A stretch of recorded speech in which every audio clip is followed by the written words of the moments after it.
Assalamualaikum warahmatullahi wabarakatuh.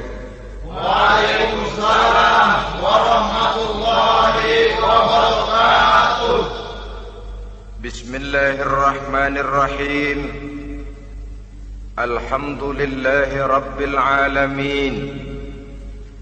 Wassalatu wassalamu ala ashrafil anbiya'i wal mursalin, imamil muttaqin, sayyidil ghurril muhajjalin, wa ala alihi wa ashabihil mujahidin at-tahirin, amma ba'du.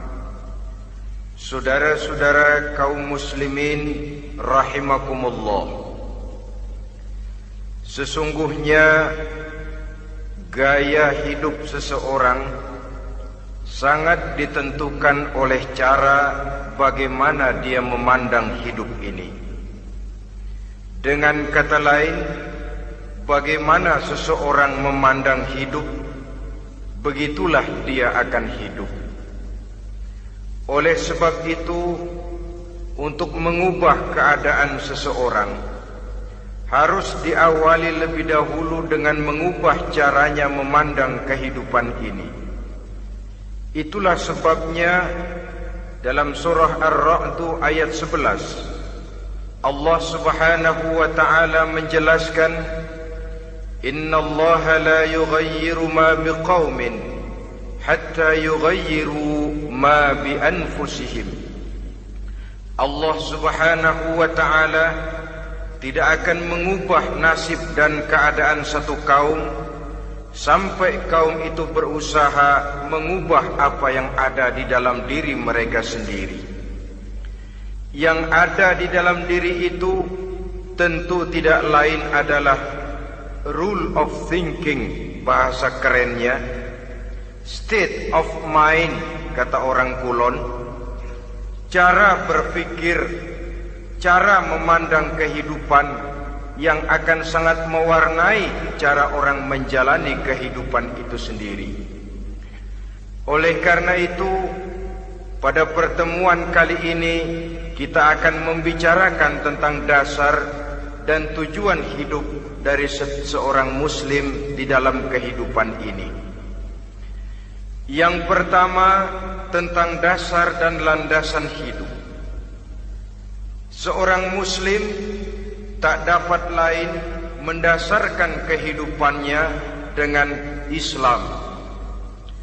Di dalam mendasari kehidupan dengan Islam ini, Allah Subhanahu wa ta'ala menuntut, Ya ayyuhalladzina amanu dkhulu fis silmi kafah. Hai orang-orang yang beriman, masuklah kamu ke dalam Islam itu secara total, secara utuh, secara seluruhnya. Jangan separuh-separuh, jangan sepotong-sepotong. Mendasari hidup dengan Islam artinya menjadikan Islam sebagai way of life, sebagai rule of thinking, sebagai state of mind di dalam kita memecahkan problema-problema kehidupan, sehingga tidak satu persoalan hidup yang bagaimanapun kecilnya sekalipun yang tidak tersentuh oleh nilai-nilai ajaran agama Islam ini. Kemudian di dalam mendasarkan hidupnya dengan Islam, ia mempunyai satu keyakinan. Pertama, Islam sebagai dasar hidupnya adalah agama yang sesuai dengan fitrah daripada manusia. Allah Subhanahu wa ta'ala pencipta manusia. Allah Subhanahu wa ta'ala yang menurunkan agama Islam. Oleh sebab itu, tentu saja seluruh konsepsi Islam ini sudah diukur sedemikian rupa sesuai dengan kemampuan yang dimiliki oleh manusia. Secara logika bisa kita katakan, pabrik mobil di Jerman misalnya bikin mobil namanya Mercy. Seiring dengan itu dikeluarkannya buku petunjuk. Mobil ini bernama Mercy, kecepatan maksimal sekian ratus kilometer per jam, daya angkutnya sekian ratus kilogram. Kalau rusak memperbaikinya ini, onderdilnya itu umpamanya. Karena pabriknya yang bikin mobil, lalu pabriknya juga yang mengeluarkan buku petunjuk, tentu buku itu sesuai benar untuk mobilnya. Dan logika mengatakan tidak bisa kita punya mobil Mercy rusak, kita perbaiki dengan menggunakan buku petunjuk yang dikeluarkan oleh pabrik mobil Fiat. Tentu saja mobil makin rusak, acak-acakan dan tidak karu-karuan. Ini artinya, jikalau manusia ingin baik, jikalau manusia ingin mencapai sesuatu yang bernama bahagia, dia harus mengikuti petunjuk yang dikeluarkan oleh yang menciptakan manusia. Dan petunjuk-petunjuk itu telah turun dalam satu konsepsi yang bernama Islam yang sesuai dengan fitrah manusia. Yang kedua, oleh karena keyakinannya bahwa Islam sesuai dengan fitrah manusia, ia pun berkeyakinan bahwa Islam adalah agama untuk seluruh manusia, universal. Walaupun ia diturunkan di tanah Arab, tetapi ia bukanlah agama hanya untuk orang Arab semata-mata. Keyakinan ini perlu ditegakkan kembali, oleh karena akhir-akhir ini muncul pendapat-pendapat yang menganggap seolah-olah agama itu barang impor. Persilahkan saja kalau memang itu merupakan keyakinannya, tetapi menganggap agama sebagai barang impor sungguh merupakan satu kekeliruan yang sangat besar. Bahwa Arab sebagian besar memang Islam, jelas. Tetapi Islam bukannya Arab, itu pun harus kita akui. Kita bisa menjadi Muslim yang baik tanpa perlu menjadi orang Arab. Dengan kata lain, kita bisa menjadi Muslim yang baik dengan tetap menjadi warga negara Indonesia yang baik. Bahwa Al-Quran diturunkan dalam bahasa Arab oleh karena memang ia turun di tanah Arab. Buktinya apa? Walaupun Quran dalam bahasa Arab, tidak satu pun ayat Quran yang ditujukan kepada orang Arab semata-mata. Tidak ada ayat ya ayyuhal arabiyun, hai orang-orang Arab. Tidak ada. Yang ada malah ya ayyuhan nas, wahai manusia. Manusia yang mana? Yang mana saja asal merasa manusia. Kalau tidak merasa manusia, tidak usah terpanggil dengan ayat tadi. Maka dalam mendasari hidup dengan Islam, kita berkeyakinan Islam adalah agama untuk seluruh manusia. Yang ketiga, di dalam mendasari hidup dengan Islam, kita berkeyakinan Islam adalah agama terakhir yang diturunkan kepada Rasul terakhir. Tidak ada Rasul dan Nabi sesudah Nabi Muhammad, dan tidak ada agama lagi sesudah agama Islam. Dasar-dasar keyakinan ini melembaga dalam pribadi kita, membentuk satu keyakinan yang mendasari kehidupan ini, sehingga tidak satu problema yang bagaimanapun kecilnya dalam kehidupan yang tidak tersentuh oleh nilai-nilai Islam. Sejak kita tidur sampai kita bangun tidur, bahkan tidur itu sendiri, dan seluruh kegiatan kehidupan yang kita laksanakan dalam 24 jam, tidak satu pun yang tidak tersentuh oleh nilai-nilai Islam. Inilah pandangan hidup Muslim. Jawaban seorang Muslim terhadap problema-problema kehidupan yang dihadapinya, yang di dalam menjawab problema itu ia Islam oriented, berorientasi kepada nilai-nilai Islam. Apa kata Islam tentang pekerjaan yang dihadapinya? Halal kata Islam, halallah dia katakan. Haram kata Islam, haram dia katakan. Islam oriented. Barometer dalam perbuatannya tidak lain daripada nilai-nilai Islam itu sendiri. Dan kemudian di dalam mendasari kehidupan dengan Islam, ia berkeyakinan Islam adalah satu-satunya agama yang benar. Bahasa kerennya, Islam is the single one, the true religion behind the God. Satu-satunya. Keyakinan ini kelihatannya subjektif, tapi memang inilah pokok daripada kehidupan beragama. Saudara-saudara kaum muslimin rahimakumullah, kalau itulah dasar daripada kehidupan kita sebagai muslim, apa yang menjadi landasannya? Kalau dasar hidup kita Islam, maka landasan hidup kita tidak lain adalah Al-Quran dan Sunnah Rasulullah Sallallahu Alaihi Wasallam. Dunia penuh dengan orang-orang besar, dan setiap orang-orang besar itu mempunyai ajaran-ajaran yang pernah jaya, pernah dikumandangkan, didengung-dengungkan, naik ke panggung sejarah untuk kemudian tenggelam. Satu ajaran hanya akan langgeng, satu ajaran hanya akan tahan lama apabila dia turun dari sumber yang serba maha. Kalau dia turun dari manusia, maka sifatnya hanya musim. Yang namanya musim, saudara-saudara, namanya musim tidak bisa dilarang, tapi kalau sudah selesai habis sendirian. Itu musim namanya. Musim rambutan. Kalau datang musim rambutan, apa bisa dilarang? Gak boleh musim rambutan. Ya tidak bisa, dia akan tumbuh terus. Tapi manakala musimnya habis. Begitulah nasib dari ajaran yang nisbi, relatif dan temporer apabila dia bersumber dari manusia. Maka satu ajaran hanya akan langgeng, tahan lama apabila dia turun dari sumber yang serba maha. Dan itu sudah turun bernama Al-Quranul Karim. Sedangkan sunnah, saudara-saudara, merupakan penjelasan dari apa yang oleh Quran tidak dijelaskan dalam bentuk yang detail, melengkapi apa yang oleh Al-Quran hanya disebutkan dalam bentuk garis besarnya saja. Baik Quran maupun sunnah kita sebut merupakan dasar, landasan yang primer. Sedangkan untuk memahami Quran dan sunnah, kita memerlukan pendapat-pendapat orang yang ahli di bidang itu.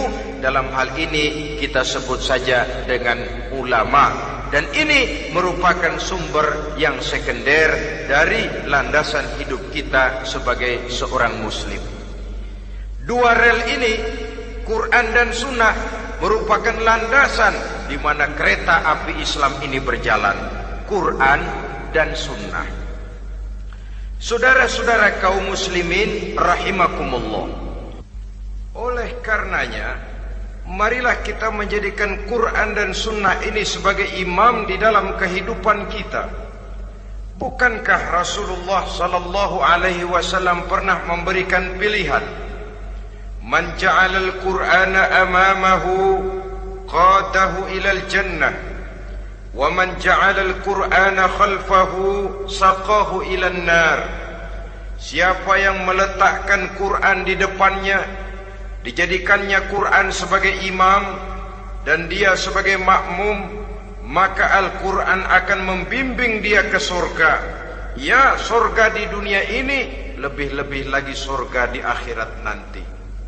Sebaliknya, wa man ja'alal Qur'ana khalfahu, siapa yang meletakkan Quran di belakangnya, dia belakangi ajaran dan konsepsi Al-Quran, dia tinggalkan perintah-perintah Al-Quran, maka Al-Quran yang dibelakanginya itu akan mendorong dia ke neraka.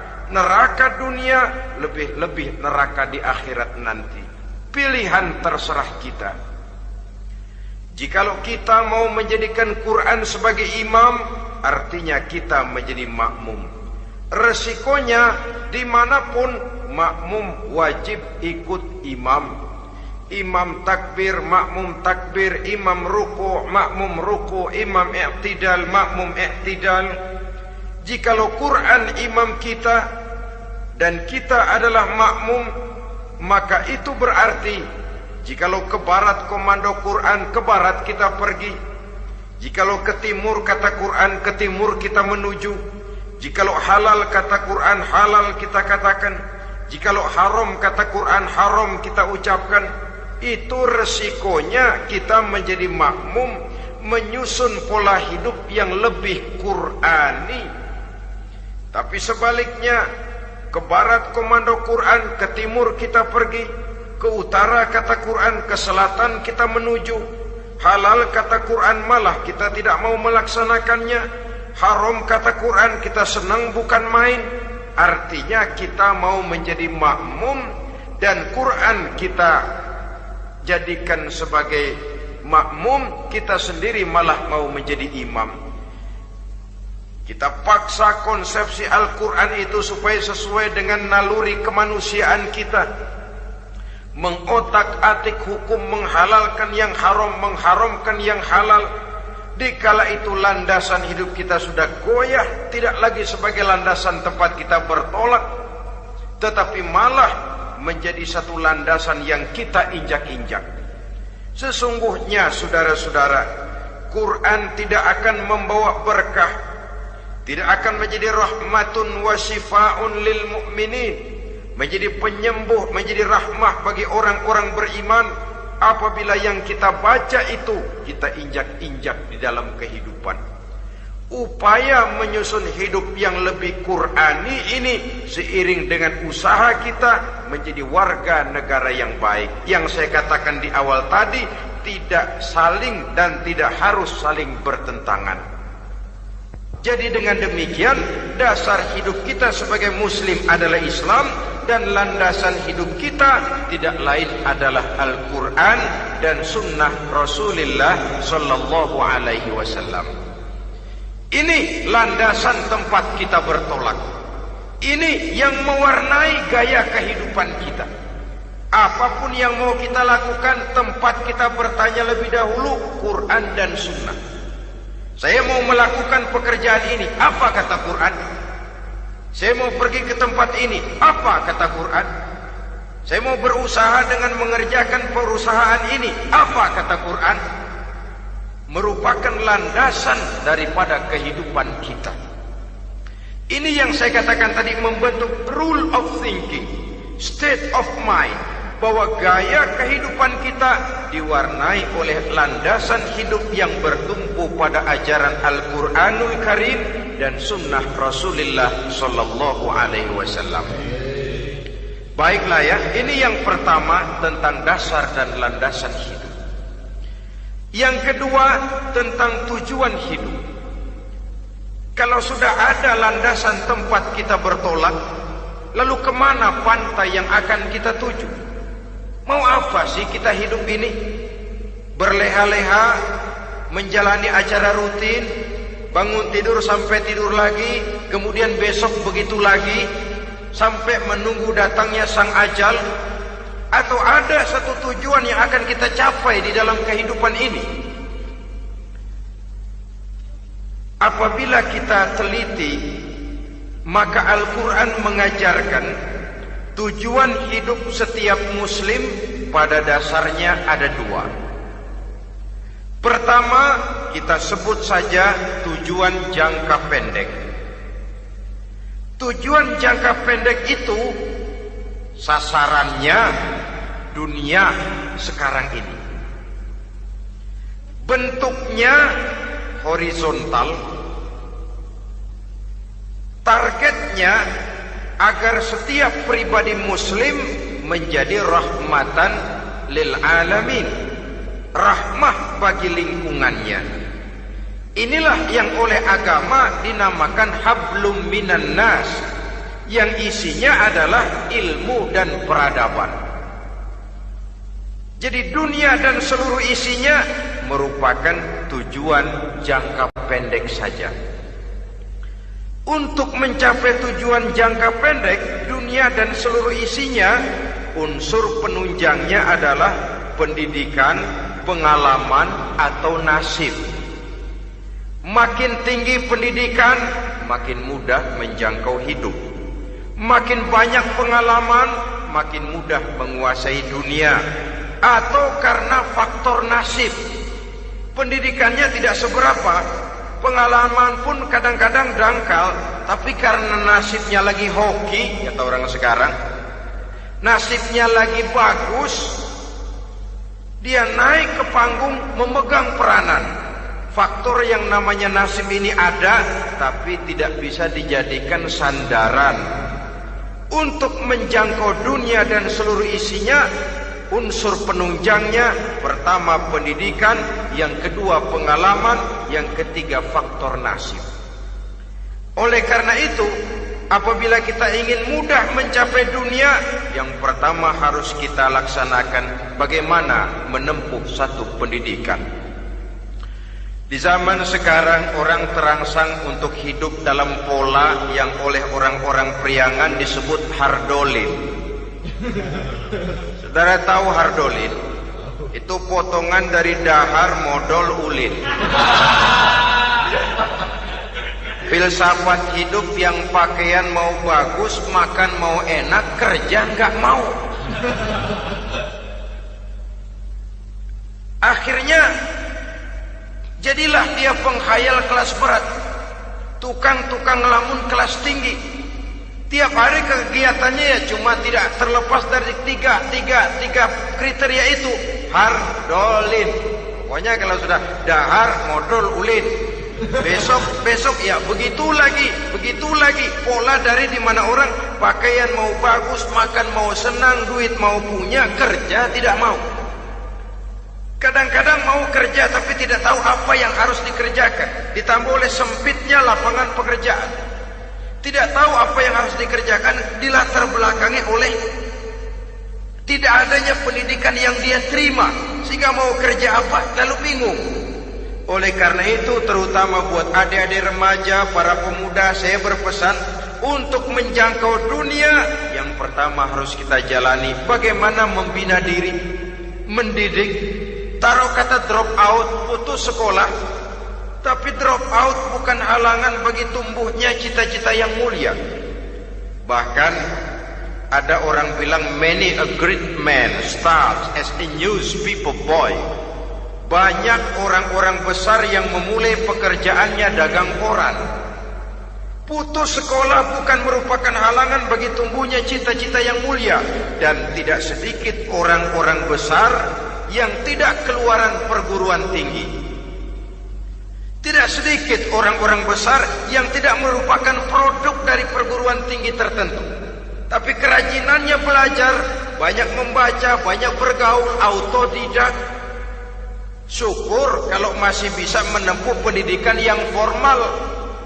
Kekurangan ekonomi, kemiskinan keluarga jangan menjadi penghalang bagi tumbuhnya cita-cita yang tinggi untuk menempuh karier pendidikan yang baik. Ini memang pahit. Tapi bagaimanapun kata orang, lebih baik makan singkong beneran daripada makan roti ngimpi. Artinya jikalau memang perlu, lebih baik sekolah sambil dagang koran, nyemir sepatu, parkir mobil, daripada hardolin itu tadi. Tanpa prospek hari depan yang ada artinya. Dan pendidikan memang merupakan sesuatu yang baik. Tapi tanpa ini, rasanya kita akan sulit untuk menjangkau dunia, tersisih di pojok-pojok kehidupan. Jangan lalu bilang, manusia kan rezekinya sudah dijamin oleh Allah. Ayam saja ada rezekinya, of course. Tapi jangan lupa, cara ayam cari rezeki dengan cara manusia cari rezeki lain. Kalau ayam cari rezeki dari tahun atu, modalnya cuma ceker sama patok. Kalau ayam mah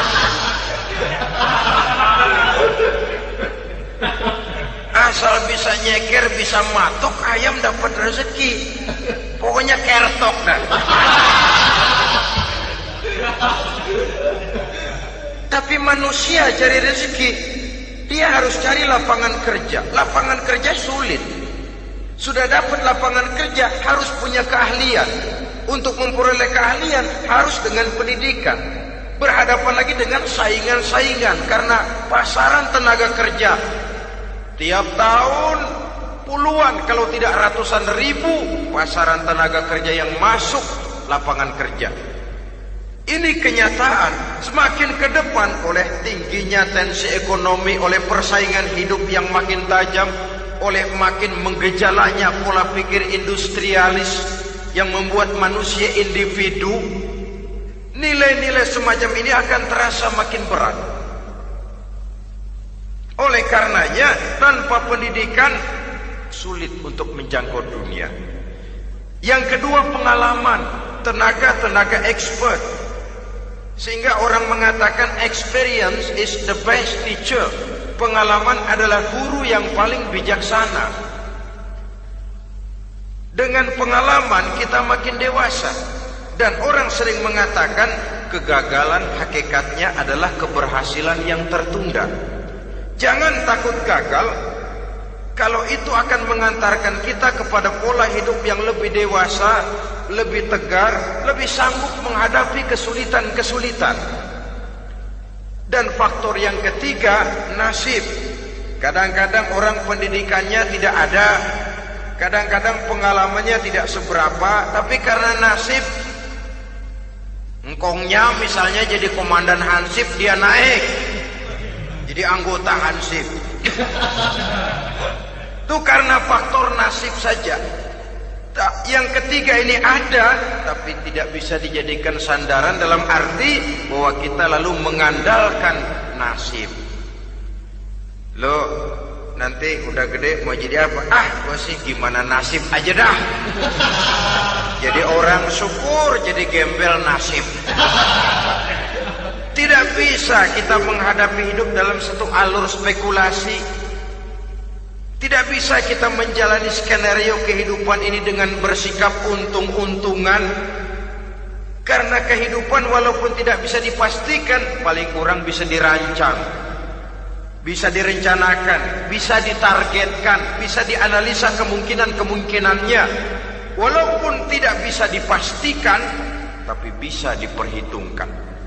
Sebagai manusia yang terikat oleh causality, oleh hukum sebab akibat, sewajarnya kita memperhitungkan kemungkinan-kemungkinan itu. Kira-kira 5, 10, 15 tahun yang akan datang, sejauh mana kesulitan-kesulitan dalam kehidupan ini, sejauh mana persaingan dalam hidup, sejauh mana tenaga kerja dibutuhkan, sejauh mana keahlian dan skill menunjang ke arah itu. Kalau tidak, kita akan tersisih di sudut-sudut kehidupan untuk lebih banyak jadi penonton daripada menjadi pemain. Padahal kita ingin jadi pemain, kita ingin aktif, kita ingin punya peranan karena kita oleh agama dituntut menjadi rahmatan lil alamin, menjadi rahmah bagi lingkungan di mana kita tinggal, mewarnai lingkungan, bukan cuma diwarnai oleh lingkungan itu sendiri. Itu tadi tujuan jangka pendek sebagai tujuan yang pertama. Yang kedua, tujuan jangka panjang. Tujuan jangka panjang ini sasarannya adalah akhirat. Bentuknya vertikal, targetnya adalah mardotillah atau ridho daripada Allah. Dan ini yang oleh agama dinamakan dengan hablum minallah, tali vertikal yang menghubungkan manusia langsung dengan Tuhannya. Untuk mencapai tujuan jangka panjang akhirat ini, unsur penunjangnya adalah prestasi ibadah. Kalau untuk tujuan jangka pendek, dunia dan seluruh isinya, pendidikan, pengalaman dan nasib memegang peranan yang sangat penting, maka untuk akhirat, pendidikan, pengalaman, nasib tidak punya pengaruh banyak. Unsur penunjangnya adalah prestasi ibadah. Bagaimanapun tinggi pendidikan, bagaimanapun banyak pengalaman, tanpa prestasi ibadah, nol besar kita dalam pandangan Allah Subhanahu wa ta'ala. Saudara-saudara kaum muslimin rahimakumullah, itu sebabnya seorang muslim sholat, puasa, haji, zakat, yang kalaupun ada target dunia itu cuma side effect saja, sekedar satu efek sampingan. Target utamanya tetap tujuan jangka panjang, akhirat dan ridho Allah. Kenapa kita sholat? Untuk mencari ridho Allah. Kenapa kita laksanakan ibadah haji? Untuk mencari ridho Allah. Kita bangun di keheningan malam untuk mencari ridho Allah. Kalau ada akibat dunia, itu cuma akibat sekunder saja. Ada misalnya orang karena tekun ibadah rezekinya lancar, itu baru persekot, baru tanda jadi. Kadang-kadang persekotnya saja sudah nikmat kok, apalagi cashnya, kontannya. Sebaliknya kalau ada orang rajin ibadah rezekinya seret, jangan jadi alasan. Kok lu nggak sembahyang? Alah, tetangga gua rajin sembahyang melarat terus. Ya memang sholat itu bukan dengan target dunia, target akhirat, saudara-saudara. Oleh sebab itu, seorang muslim adalah seorang yang berpandangan luas, berjiwa lapang. Maksudnya apa? Tujuan jangka pendek dan jangka panjang ini harus dia raih kedua-duanya. Ini yang oleh Al-Quran diajarkan agar setiap muslim mencapai fid dunya hasanah wa fil akhirati hasanah. Kebaikan di dunia, kebaikan di akhirat. Itu arti hasanah. Jangan macam orang dulu, punya istri dua pergi haji. Yang satu yang muda istrinya namanya Hasanah, yang satu namanya Khadijah. Waktu tawaf keliling Ka'bah, si suami ini nggak bisa doa apa-apa kecuali Rabbana Atina itu. Tiap putaran Rabbana Atina fid dunya hasanah wa fil akhirati hasanah. Putaran kedua Rabbana Atina fid dunya hasanah wa fil akhirati hasanah. Ini istri tuanya yang namanya Khadijah dengerin aja. Akhirnya di satu saat dia colek suaminya, "Bang, mentang-mentang Hasanah bini muda disebutin melulu. Saya dong disebutin dalam doa." "Iya deh, ntar putaran selanjutnya." Suaminya blow on juga. Putaran kedua dia baca Rabbana Atina fid dunya hasanah wa fil akhirati Khadijah.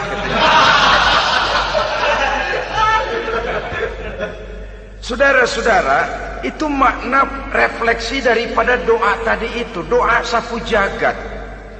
Kita ingin fid dunya hasanah wa fil akhirati hasanah. Tujuan jangka pendek dunia tercapai, tujuan jangka panjang akhirat dan ridho Allah juga tergapai. Oleh sebab itu Al-Quran menjelaskan, wabtaghi fima atakallahu ad-daral akhirah wa la tansa nasibaka minad dunya.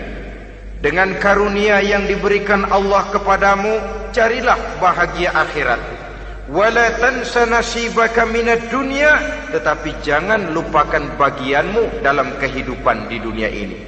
Cari akhirat, utamakan akhirat dengan tidak usah melupakan jatahmu di dunia. Kenapa saya katakan seorang muslim berjiwa besar? Sebab andai kata dia gagal mencapai tujuan jangka pendek, andai kata dia gagal di dunia, dan dia oleh Islam diajarkan jangan sampai gagal, tapi andai kata dia gagal, dia masih punya tujuan jangka panjang, akhirat dan ridho Allah. Dia masih bisa menghibur diri, biarlah di dunia kita sederhana, bahkan biarlah susah di dunia, asal di akhirat kita bahagia. Orang yang tidak punya pandangan hidup semacam ini, surgalah dunia ini, segalanya telah tertumpu di sini. Bila umurnya selesai, ajalnya datang, selesai sudah, surganya sampai di situ, dan dia tidak punya pengharapan lain di belakang itu. Maka seluruhnya bertumpu pada kehidupan di dunia, padahal dunia seperti air laut, makin diminum makin haus, makin kering tenggorokan. Dunia yang diperturutkan menyeret manusia ke dalam lingkaran setan, terjebak dalam sifat yang namanya tamak bin rakus alias serakah.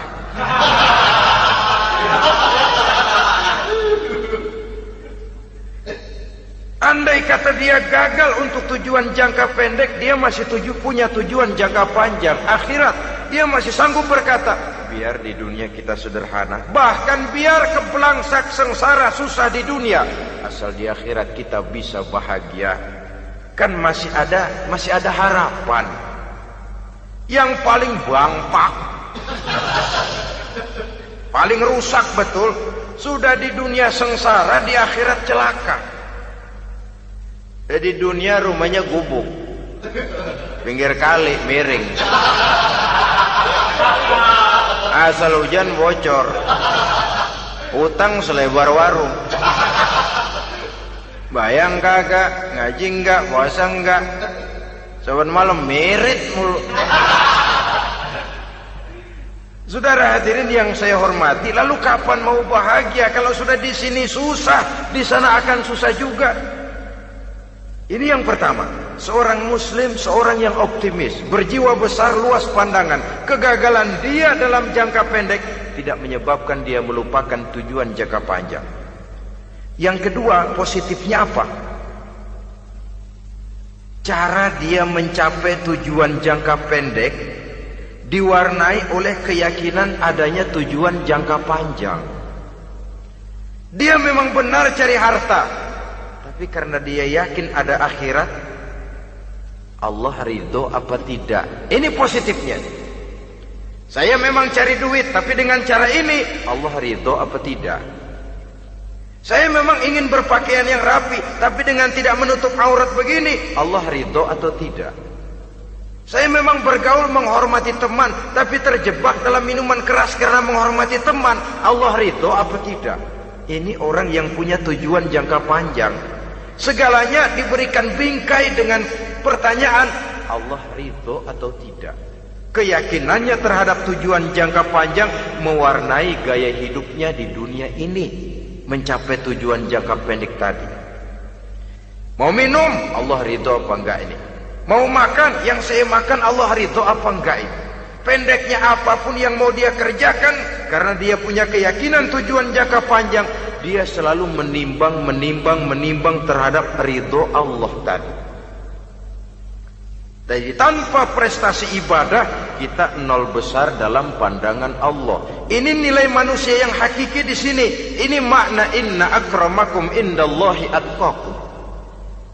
Di akhirat nanti kan tidak pernah akan disidang, kamu pendidikan setinggi apa? Tidak. Gelarmu berapa renteng? Profesor, doktor? Tidak. Akhirat hanya menyidang kau sholat atau tidak, kau puasa atau tidak, kau zakat atau tidak. Diberikan kamu harta yang banyak, dari mana kau dapat, kemana kau belanjakan. Prestasi ibadah itu yang ditanya. Setinggi apa pendidikan, sebanyak apa pengalaman, no problem, tidak jadi masalah di akhirat itu. Prestasi ibadah itu yang akan kita persembahkan di hadapan Allah. Itu makna inna akramakum indallahi atqakum. Kerbau dinilai dari dagingnya, makin gemuk makin mahal harganya. Tapi ada perkutut lebih mahal dari kerbau. Perkutut itu mahalan mentahnya loh daripada matangnya. Karena harga perkutut pada suaranya. Lalu di mana harga manusia yang paling gemuk? Tidak. Suaranya, oh kalau manusia dinilai dari suaranya, barangkali Madonna nomor awal masuk surga. Hanyalah dengan prestasi ibadah kita bisa mencapai tujuan jangka panjang, akhirat dan ridho Allah. Nah, baiklah ya. Kalau sudah jelas bahwa kita punya dua tujuan jangka hidup, jangka pendek dan jangka panjang, bagaimana Islam mengajarkan kita meraih dua ini? Pada prinsipnya Islam mengajarkan sistem keseimbangan. Dalam berbagai aspek kehidupan, keseimbangan ini nampak dengan nyata diajarkan oleh agama kita. Seperti ayat yang saya bacakan tadi. Dengan karunia yang diberikan Allah kepadamu, cari negeri akhirat, tapi jangan lupakan bagianmu di dunia ini. Dalam bentuk yang lebih nyata, bekerjalah untuk duniamu seolah kau akan hidup buat selamanya, tapi bekerjalah buat akhiratmu seolah kau akan mati besok. Manifestasinya dalam kehidupan, misalnya orang kaya diperintah membantu yang miskin, tapi orang miskin dianjurkan berusaha. Jangan mengandalkan hidup kepada yang kaya, seimbang. Kamu kaya, betul Pak, bantu yang miskin. Kamu miskin, iya Pak, berusaha. Seimbang. Tuan rumah diwajibkan menghormati tamu, tamu diwajibkan tahu diri, seimbang. Jadi bagaimana kalau sudah kita bekerja di sawah, di ladang, di pasar, di kantor, anggap kita akan hidup selamanya agar timbul gairah kerja. Tapi kalau sudah sholat, anggap kita akan mati besok supaya timbul khusyuknya. Nah, titik tekannya di mana? Stresnya itu. Walaupun Islam mengajarkan sistem keseimbangan, tapi Al-Quran tetap menggarisbawahi walal akhiratu khairul laka minal, bahwa bagaimanapun seimbangnya, akhirat itu lebih utama daripada dunia. Bagaimana implementasinya? Kata orang-orang tua, kalau kita menanam padi, rumput pasti tumbuh, tapi nanam rumput jangan mimpi tumbuh padi. Maksudnya apa? Kalau satu perbuatan kita niatkan karena Allah, dunianya pasti ikut. Tapi kalau satu perbuatan diniatkan karena dunia semata-mata, akhirat akan hilang. Sebab itu, biasakanlah berbuat sesuatu baik untuk tujuan jangka pendek, lebih-lebih untuk tujuan jangka panjang, dengan motif lillahi ta'ala. Jadi saya ulangi, satu perbuatan kalau sudah diniatkan karena Allah, dunia biasanya ikut. Tapi kalau diniatkan karena dunia semata-mata, akhirat akan luput. Padahal itu titik tekannya, walal akhiratu khairul laka minal ula. Saudara-saudara kaum muslimin rahimakumullah, ini tujuan hidup. Jadi landasan tempat kita bertolak sudah jelas, pantai yang akan kita tuju dalam kehidupan ini juga sudah nyata. Kita ingin mencapai apa yang dinamakan fid dunya hasanah wa fil akhirati hasanah. Untuk itu perlu ada keseimbangan, tetapi titik tekannya tetap akhirat lebih utama daripada kehidupan dunia ini. Sekarang kalau sudah ada dasar hidup, sudah ada tujuan yang akan kita capai, tentu harus ada alat untuk mencapainya. Semuanya perlu sarana. Bahkan pada hakikatnya dalam kaidah usul fikih para ulama mengajarkan lil wasail hukmul maqasid. Sarana dan tujuan hukumnya sama. Ini mestinya mendidik umat Islam jadi pinter.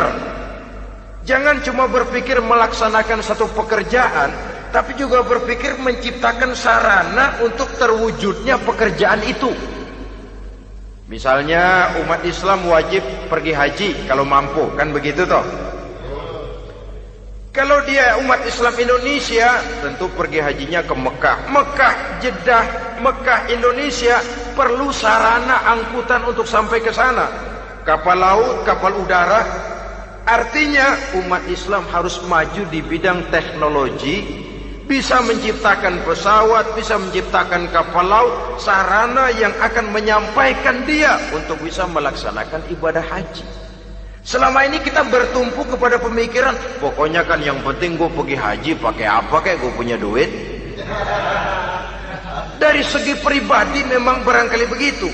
Tapi sebagai umat yang harus mencapai kemajuan, apabila diperintahkan melaksanakan sesuatu, kita pun hakikatnya dituntut menciptakan sarana untuk menunjang pelaksanaan sesuatu itu sendiri. Agama mengajarkan an-nazafatu minal iman, kebersihan sebagian daripada iman. Siapa yang menciptakan mesin cuci? Sabun-sabun keras, deterjen, rinso dan lain sebagainya. Siapa yang menciptakan air condition, pembersih ruangan? Kita hanya berpikir pokoknya kan bersih, mau pakai apa kek? Kita jarang yang berpikir kepada pewujudan teknologi modern untuk menerjemahkan hadis itu. Syukurlah belakangan ini sudah muncul teknokrat-teknokrat muslim yang dijiwai oleh semangat Al-Quran membuka tabir rahasia konsepsi Islam di lapangan teknologi modern yang makin lama makin menunjukkan tuntutan kebutuhan daripada umat itu sendiri. Dengan demikian, apabila ada tujuan hidup, kita memerlukan alat untuk mencapai tujuan tadi. Supaya tujuan fid dunia hasanah wa fil akhirati hasanah tercapai, apa alat yang harus kita pakai? Kita lihat surah At-Taubah ayat 111 memberikan jawaban. Innallaha ashtara minal mu'minina anfusahum wa amwalahum bi anna lahumul jannah. Sesungguhnya Allah telah membeli dari orang-orang beriman diri mereka, harta mereka, bahwa sesungguhnya bagi mereka adalah surga. Coba kita simak ayat ini sejenak, akan nampak dengan jelas bahwa ayat ini hakikatnya merupakan satu transaksi yang nyata benar antara kita dengan Allah. Transaksi jual beli sudah terjadi, dan itu langsung dengan Allah, tertuang dalam pernyataan Quran. Pembeli Allah, penjual kita orang-orang beriman. Dagangannya adalah anfus dan amwal, harganya adalah surga. Itu sudah tanda tangan pernyataan kita siap jual beli ya Allah. Apalagi baiat kita apa? Inna solati wa nusuki wa mahyaya wa mamati lillahi rabbil alamin. Solatku, ibadahku, hidup dan matiku cuma untuk Allah Tuhan seluruh sekalian alam. Minimalnya 5 kali sehari semalam baiat ini kita ulang dan kita ulang. Kenapa lalu kita tidak konsekuen? Dalam konteksnya dengan persoalan, maka alat hidup kita itu ada 2. Pertama, anfus. Ini bentuk mufrad dari jamaknya, bentuk jamak dari mufrad nafsun. Biasa diterjemahkan dengan diri. Yang dimaksud dengan diri adalah kepribadian. Yang dimaksud dengan kepribadian ialah kekayaan yang kita miliki dalam kepribadian kita. Artinya bisa tenaga, pikiran, konsep, gagasan, wewenang, ide, pangkat, jabatan, kemampuan, keahlian, skill, itu semuanya masuk ke dalam anfus, diri. Sedangkan amwal bentuk jamak dari mufrad malun, biasa diterjemahkan dengan harta. Pengertian di sini ialah seluruh bentuk-bentuk materi yang berada di bawah kekuasaan kita. Bisa rumah, bisa uang, bisa tanah, bisa kebun, bisa pabrik, bisa peternakan, itu semuanya amwal. Nah, baik anfus maupun amwal, diri, tenaga kek, pikiran kek, harta kek, pangkat kek, jabatan kek, wewenang kek, keahlian kek, untuk tujuan jangka pendek harus jadi rahmah bagi lingkungan. Untuk tujuan jangka panjang harus menunjang jalan menuju ridho Allah. Jadi kalau pangkat kita menjauhkan kita dari ridho Allah, itu bukan nikmat tuh, azab. Punya pangkat bukan melakukan kebaikan, malah melakukan kejahatan, setidak-tidaknya berdiri di belakang kejahatan, melindungi perbuatan-perbuatan munkar, Dalam kelas kakap melindungi korupsi, dalam kelas teri jadi backing tukang koprok. Umpamanya itu sudah menyalahi. Alat tidak digunakan untuk mencapai tujuan, itu untuk tujuan jangka pendek. Lalu amwal, harta, uang, tanah, rumah, kebun, untuk tujuan jangka pendek harus menjadi rahmah bagi lingkungan.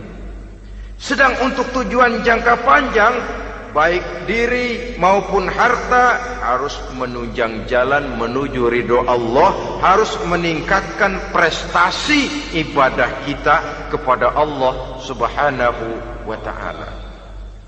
Malah yang namanya amwal ini tanggung jawabnya lebih berat loh saudara. Kalau saudara diberikan ilmu, sidang akhirat cuma satu. Ilmumu kau amalkan untuk apa? Saudara diberikan umur panjang, pengadilan akhirat cuma bertanya satu, umurmu kau habiskan di mana? Tapi saudara diberikan harta, pertanyaan akhirat dua, hartamu kau dapat dari mana? Kau belanjakan kemana? Dari mananya dan kemananya ditanya, depan belakang. Wah, kadang-kadang kan ada orang hartanya didapat dari jalan yang halal, dibelanjakan di jalan haram. Kerja peras keringat banting tulang setengah mati, begitu dapat duit beli buntutan,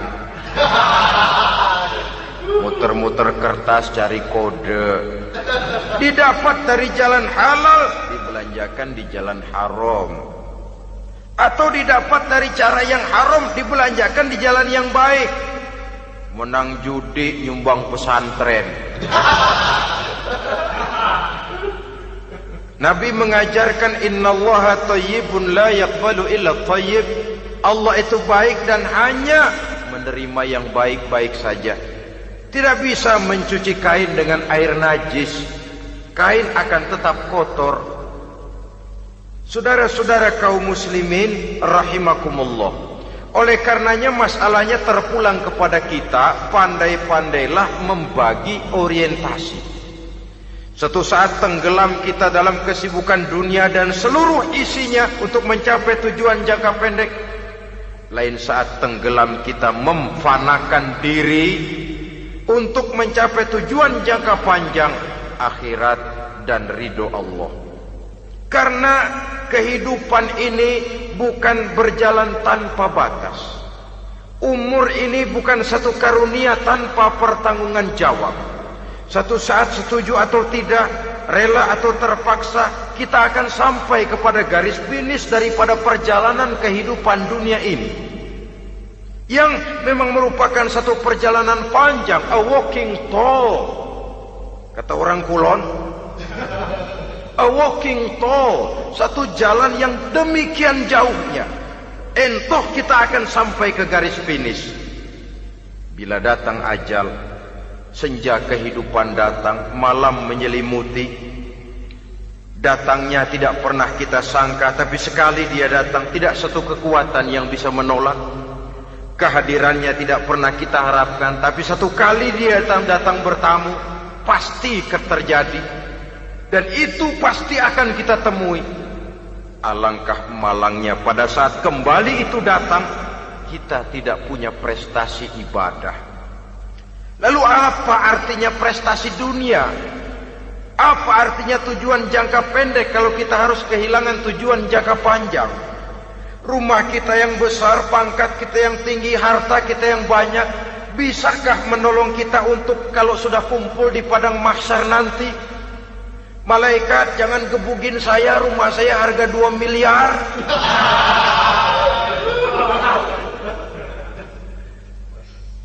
Sudahlah malaikat, damai saja, itu Rolls Royce saya. Pakai saja malaikat, pakai. Kata malaikat, gue budak, gue nggak butuh gituan. Hanya prestasi ibadah yang bisa menyelamatkan kita pada kondisi semacam itu. Jadi oleh karena itu saudara-saudara, biar di dunia ini rumah kita besar, mobil bagus, uang banyak, pabrik ada, usaha lancar, asal di akhirat masuk surga aja. Gak apa-apa. Daripada di dunia sengsara, di akhirat neraka, senangnya kapan? Sudah di sini sengsara, di sana keblangsak. Itu yang orang-orang tua bilang lacur kuda namanya. Pelan dipecut, kenceng digentak, setengah mati, serba salah. Kuda kalau bisa ngomong, gue setengah mati, serba salah. Pelan dipecut, kekencengan ditarik, itu yang namanya lacur kuda begitu. Serba salah posisinya. Untuk itu pandai-pandailah membagi orientasi supaya tercapai tujuan ideal ini, fid dunya hasanah wa fil akhirati hasanah. Ini tentang tujuan hidup. Nah, untuk mencapai tujuan ini kita tidak berjalan sendiri. Kita perlu teman hidup. Di samping teman hidup ada pula lawan hidup. Siapa teman hidup kita untuk mencapai tujuan hidup ini? Dalam arti sempit, teman hidup kita suami istri yang taat kepada Allah. Suami istri lebih dari sekedar satu pasangan, juga saling melengkapi, merupakan bagian daripada kehidupan. Suami adalah teman istri, istri adalah teman suami untuk mencapai tujuan hidup tadi, mencapai fid dunya hasanah wa fil akhirati hasanah. Seiring, seirama, selaras, serasi, seimbang, kata orang sekarang. Teman dalam arti sempit. Adapun teman dalam arti luas, setiap orang yang pandangan hidupnya sama dengan kita, setiap orang yang akidahnya sama dengan kita, terlepas dari suku bangsa apapun, warna kulit apapun, bahasa apapun, jikalau keyakinannya sama, pandangan hidupnya sama, dia adalah saudara kita dalam artian yang luas. Islam tidak kenal teritorial, maka tidak ada itu Islam Jepang. Ya walaupun secara formalnya ada, tapi informal Muslim adalah Muslim, diikat dengan akidah. Itu teman hidup. Lalu lawan hidup siapa? Pertama iblis, dalam segala bentuk dan implementasinya.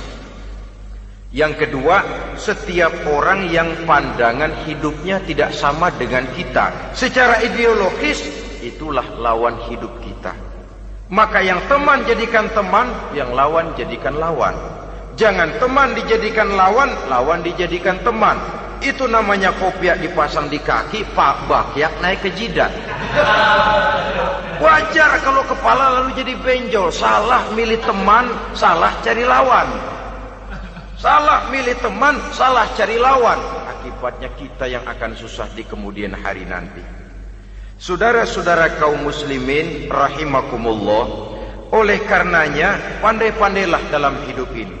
Yang teman jadikan teman, yang lawan jadikan lawan. Kalau lawan kita jadikan teman, sementara teman kita jadikan lawan, dan itu apa yang banyak terjadi dalam praktek kehidupan, kita tidak akan bisa mencapai tujuan. Karena akan tertarung di kaki sendiri. Nah, ini sajalah yang kita bicarakan pada pertemuan kali ini. Mudah-mudahan ada manfaatnya. Terima kasih atas segala perhatian. Mohon maaf atas segala kekurangan. Usikum wa nafsi bitaqwallah. Wassalamualaikum warahmatullahi wabarakatuh. Waalaikumsalam.